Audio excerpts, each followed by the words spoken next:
Hi, I'm Corey Deacon, one of the founders of Neurvana Health. Thank you for taking time out of your busy schedule to check out our YouTube channel.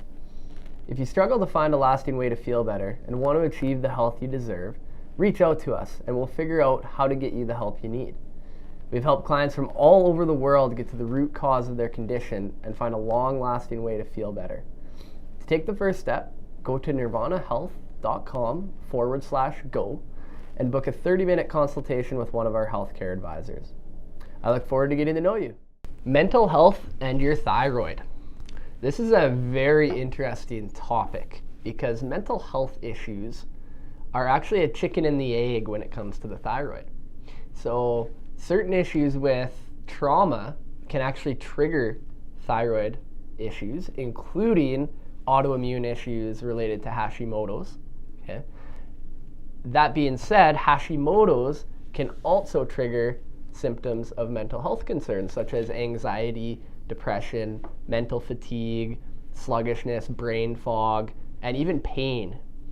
So it's very interesting because we have to actually look at what the brain is doing to be able to discern what came first, the chicken or the egg. Oftentimes, I see people with trauma actually have underlying trauma in their brain, either early developmental or some sort of recent trauma similar to PTSD, but not necessarily needing to be diagnosed as PTSD, as being a trigger for the immune system going out of balance. And when we get a certain imbalance in our helper T cell systems, we can trigger autoimmune reactions. I remember one specific example of a woman we were working with. She was doing very well throughout the process at Neurvana. And all of a sudden she started getting these weird episodes of anxiety again, and her heart started doing weird things, giving her palpitations, and she started getting very anxious. And what we found, we ran a brain map, and the brain map actually showed a little bit of a metabolic issue usually associated with thyroid issues, as well as some trauma. So we ran thyroid labs, and what we found was she had this autoimmune reaction to something called TPO enzyme, which converts one type of thyroid hormone to another type of thyroid hormone, and this is what happens with Hashimoto's. So she had undiagnosed Hashimoto's that came out of nowhere on us.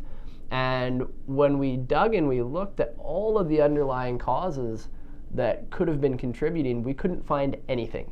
And I mean, I dig deep. For those of you who know me, I look at everything possible, and we couldn't find anything that was triggering her thyroid issues. And we took a look at her trauma in her brain and started working with that.